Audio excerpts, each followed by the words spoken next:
Bonjour mes chers amis, j'espère que vous allez très bien et bienvenue dans une nouvelle vidéo qui s'agit d'une suite de la partie concernant le transformateur monophasé. Je vous conseille de voir les vidéos précédentes si vous ne les avez pas encore vues avant de commencer celle-ci. Voilà, vous savez bien que la puissance fournie par le réseau n'est pas la même que demande une charge, ce qui explique l'existence d'un ensemble de pertes qui contribue aussi à la demande de cette puissance absorbée. Alors, à la fin de cette vidéo, nous serons capables, Inch'Allah, de savoir comment mesurer ces pertes-là, ces pertes se manifestant au niveau du transformateur, afin d'élaborer un bilan approprié.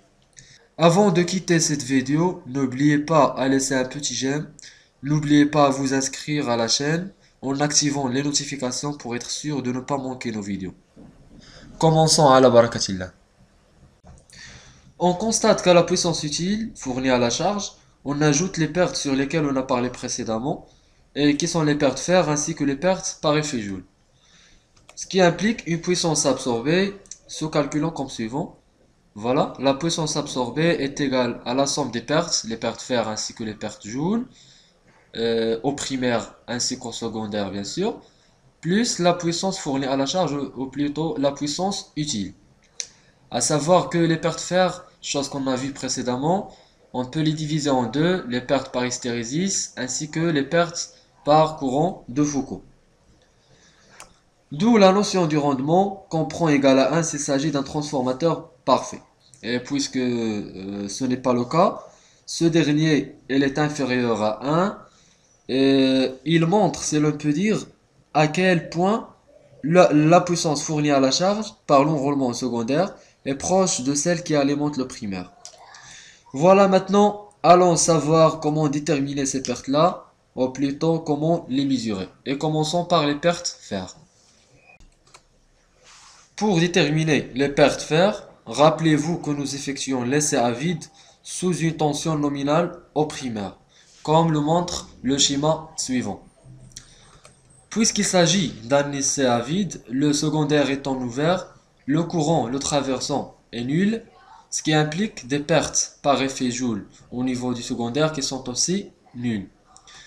Et puisqu'il n'y a aucune charge, donc aucune puissance n'est demandée, ce qui implique une puissance utile qui est aussi nulle.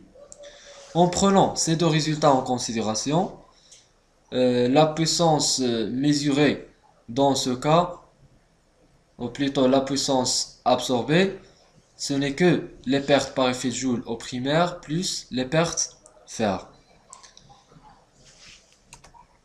Voilà, à savoir que le courant traversant le primaire IV1, elle est très faible, donc on peut négliger les pertes Joule au niveau du primaire devant les pertes fer.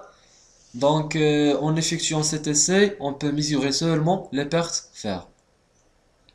À savoir que ces pertes, elles dépendent du champ magnétique, donc de la tension U1 et la fréquence F. Et puisqu'ils restent toujours les mêmes à vide ou en charge, les pertes fer aussi mesurées à vide sont les mêmes que celles en charge. Passons maintenant à déterminer les pertes par effet Joule. Vous devez savoir que nous effectuons l'essai en court-circuit sous une tension réduite. Comment faire? On continue à augmenter la tension au niveau du primaire. Voilà, U1CC comme le montre le schéma. Petit à petit, jusqu'à on arrive au courant secondaire nominal.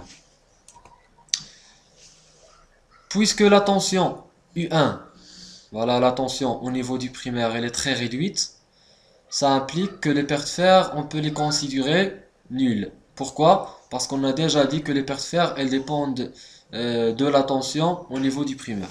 Et puisqu'il n'y a aucune charge, donc aucune puissance n'est demandée, donc la puissance utile, elle est aussi nulle.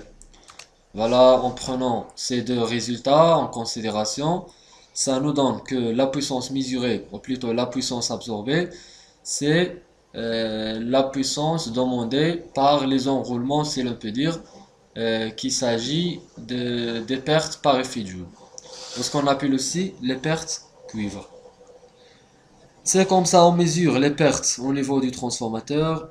Et si vous n'arrivez pas à comprendre quelque chose, vous n'avez qu'à la mentionner en commentaire. Merci et à très bientôt.